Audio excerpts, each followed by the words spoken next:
Friends, Hindi decoded channel में आप सभी का स्वागत है। दोस्तों, जैनेंद्र के साहित्यनामा ने 1929 से 1985 तक एक लंबा सफर तय किया है। वे निश्चय ही हमारी साहित्यिक विरासत के विशिष्ट स्तंभ हैं। जैनेंद्र की कलम स्त्रियों के तत्कालीन प्रश्नों को शिद्दत से घेरती है और कई बार तो ऐसा लगता है कि जैनेंद्र के लेखकीय सरोकार की केंद्र बिंदु ही स्त्री है, क्योंकि जैनेंद्र के प्रायः सभी उपन्यासों में नारियां केंद्रीय पात्र के रूप में उभरती हैं। त्यागपत्र में मृणाल, सुनीता में सुनीता, परख में कट्टो तथा सुखदा में सुखदा ये इसी प्रकार के उदाहरण हैं।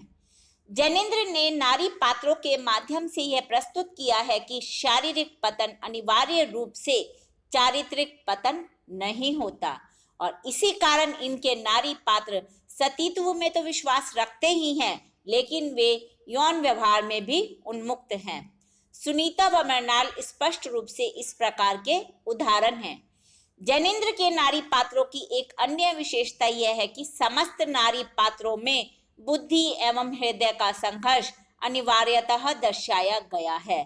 सुनीता, कट्टो व मृणाल जहां कभी प्रेमी की ओर झुकती हैं तो कभी अपने पति की ओर। समग्र रूप से कहा जाए तो यह सत्य है कि जैनेंद्र के नारी पात्र अत्यंत सशक्त व विशिष्ट है और यही विशिष्टता उनके उपन्यासों को अधिक महत्व प्रदान करती है। तो दोस्तों, आज के अध्याय में हम जानेंगे कि जैनेंद्र ने अपने उपन्यासों में स्त्री को किस तरह से उभारा है।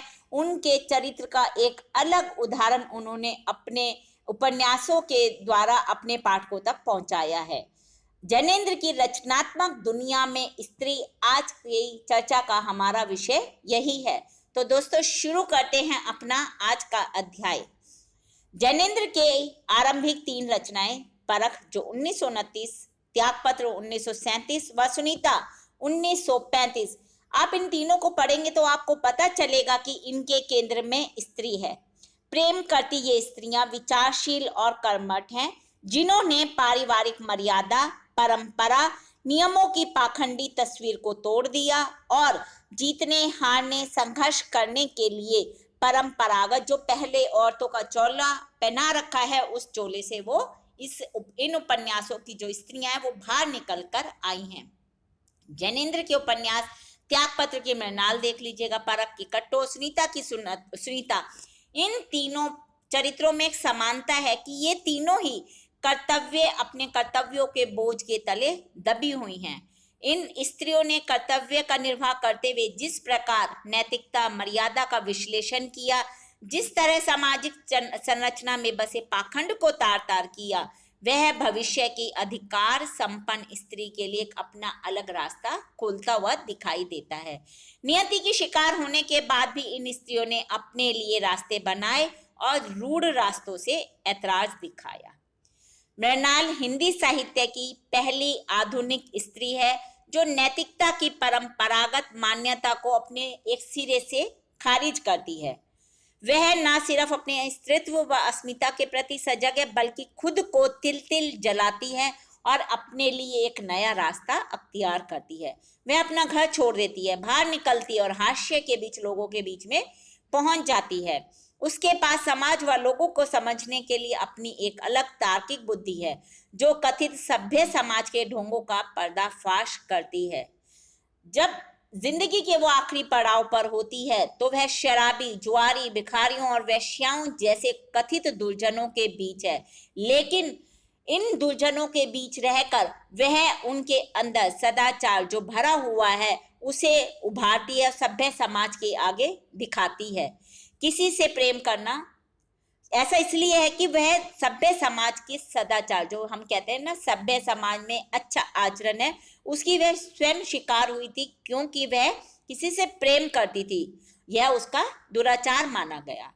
उसका विवाह दूसरे आदमी से जबरदस्ती, उसके विवाह किसी और से कर दिया जाता है और वहां भी वह अपने दाम्पत्य जीवन को सच्चाइयों पर रखकर अपने पति को अपने पहले प्रेम के विषय में सब कुछ बता देती है, लेकिन पति उसे दुष्चरित्र का आरोप लगा देता है और उसे अपने घर से निकाल देता है। वैसे भी हमारे समाज में कहते हैं कि जिस स्त्री को पति के घर में आसरा नहीं मिला वह पीहर में भी नहीं रह सकती। इसी कारण वह अपने मायके भी नहीं जाती है और अलग रहने लग जाती है। वहीं वह कई बार सोचती है कि आत्महत्या करने के लिए, लेकिन वह आत्महत्या को अधर्म मानती है। वहां एक कोयला व्यापारी उसे एक झूठा झांसा देकर उसके साथ रहने लगता है और उससे वह गर्भ धारण कर लेती है। लेकिन जैसे ही वह गर्भ धारण करती है उसको दूसरा आदमी छोड़कर चला जाता है और जब प्रसूति के लिए वह मिशनरी हॉस्पिटल में जाती है तो वहां के लोग उसे धर्म प्रलोभन का रास्ता प्रलोभन देते हैं, किंतु वह इसके लिए राजी नहीं होती, क्योंकि एक तो उसकी हिंदू धर्म में गहरी आस्था है, दूसरा उसका मानना है कि किसी भी धर्म में स्त्रियों के लिए कोई विशेष रियायत होती ही नहीं है। दोस्तों, जब त्यागपत्र की रचना हुई वह 1937 का समय था। तो आप सोचिए कि भारत में महिला सशक्तिकरण व साक्षरता दर कितनी रही होगी। मृणाल इतनी बहादुर भी नहीं थी कि वह शादी से पहले अपने प्रेमी के साथ घर छोड़कर भाग जाती और बेमेल विवाह में भी उसने सामंजस्य स्थापित करने की कोशिश की, लेकिन अंत में पति का व्यवहार उसे तोड़ देता है और वह दूसरे आदमी यानी कि जो कोयला व्यापारी था उसके साथ रहने लगती है और उससे द्वारा धारित गर्भ को वो जन्म भी देती है, क्योंकि उसे लगता है कि आशनाई के लिए ही सही पर मृणाल के लिए कोयला व्यापारी बहुत कुछ करता है। मृणाल देह को पारंपरिक आवश्यकता मानती है पर वह देह का सौदा करने के खिलाफ है।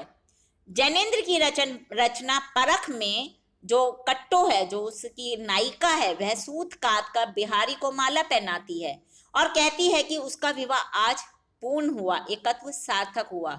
इस विवाह में बिहारी और कट्टो के मन मिले थे। दोस्तों, जैनेन्द्र की जो परख कहानी उपन्यास है उसमें कट्टो बचपन में बाल विधवा हो जाती है और इसी अभिशाप को वो पीछे छोड़ती है और किसी से प्यार कर बैठती है। 1930 में लिखी प्रेमचंद की कहानी सुभागी में भी गांव के चौधरी ने आगे बढ़कर बाल विधवा सुभागी का हाथ अपने बेटे के लिए मांगा था और कट्टो के माध्यम से जैनेन्द्र ने विधवा के प्रेम को वैध बनाया। हालांकि जो यह सौभाग्य है वो कट्टो के लिए कुछ ही क्षण का था, क्योंकि जिसे वह प्रेम करती है सत्यधन, वह एक कमजोर किस्म का आदमी निकलता है और वह मध्यम वर्गीय सुविधा भोगी समझौता परत इंसान होता है जिसे आराम की जिंदगी चाहिए और वह लोगों को अपनी दार्शनिक बातों से लोगों के आगे अपने आप को हमेशा सही ठहराता था।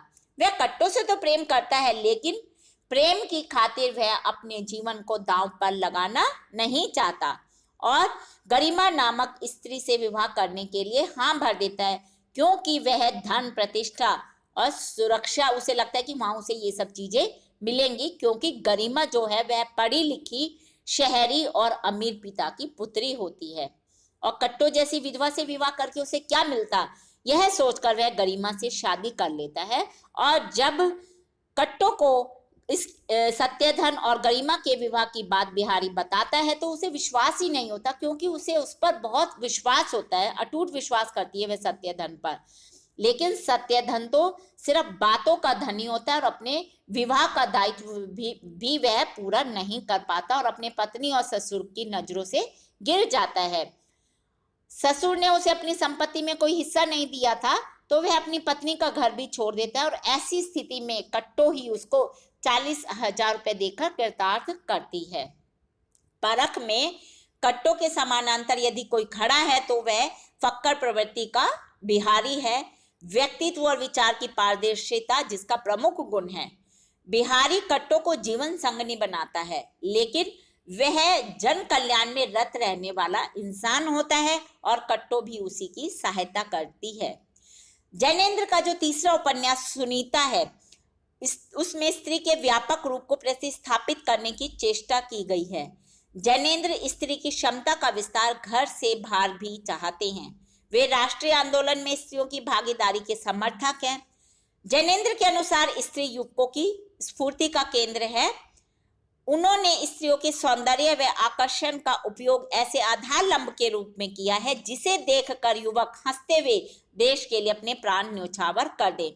उनके अनुसार स्त्री मायावी है लेकिन भोग्य नहीं है। सुनीता उपन्यास की सुनीता घर में रहकर घर को सजाने संवारने वाली पढ़ी लिखी होती है और हरिप्रसन्न उसका पति इसमें श्रीकांत होता है और हरिप्रसन्न एक क्रांतिकारी युवक है जब और इसके पति का दोस्त होता है और ऐसे में जब ये दोनों मिलते हैं तो दुनिया को भूलकर ये एक दूसरे में खो जाते हैं। पति के प्रेम का सहारा पाकर सुनीता खुद को मजबूत तो करती रहती है लेकिन विवाह के बाद सुनीता को लगता है कि वह खुद को खोने लगी है और जब हरिप्रसन्न उसकी जिंदगी में आता है तो उसे लगता है कि उसने खुद को पा लिया है। सुनीता उपन्यास निश्चित रूप से नैतिकता के कई मानदंडों को ध्वस्त करता दिखाई देता है जिसके जरिए हिंदी साहित्य में स्त्री की परंपरागत भूमिका से अलग एक नई स्त्री का जन्म होता है।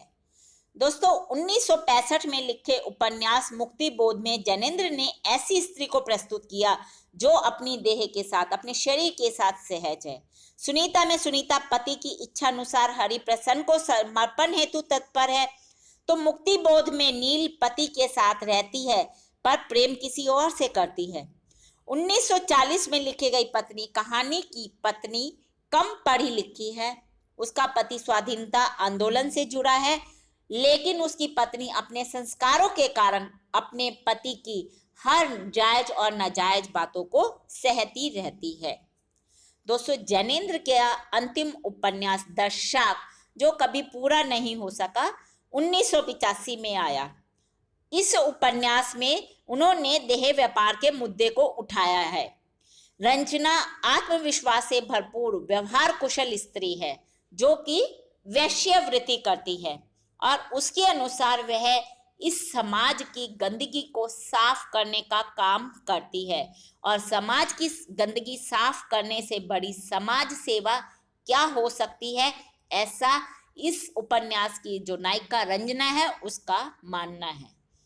तो दोस्तों जैनेंद्र ने अपने जीते जी देश की राजनीतिक सामाजिक संरचना में कई रंग और बदलाव महसूस किए और अपने समय व समाज को समझने की उनकी एक दृष्टि थी।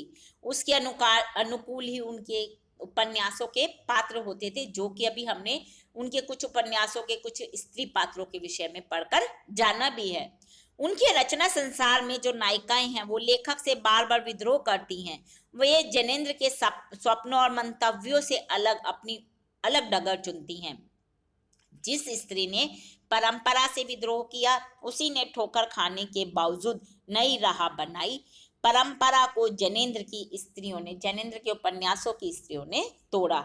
तो दोस्तों ये हमने आज के अध्याय में जाना जैनेंद्र की रचनात्मक दुनिया में स्त्रियां किस प्रकार से उभर कर दर्शकों के सामने आई। हिंदी भाषा के और भी प्रमुख विषयों पर हम अपने आगे के अध्यायों में चर्चा करते रहेंगे। उसके लिए आपको मेरे इस चैनल को लाइक और सब्सक्राइब करना होगा। धन्यवाद दोस्तों, आपका दिन शुभ हो।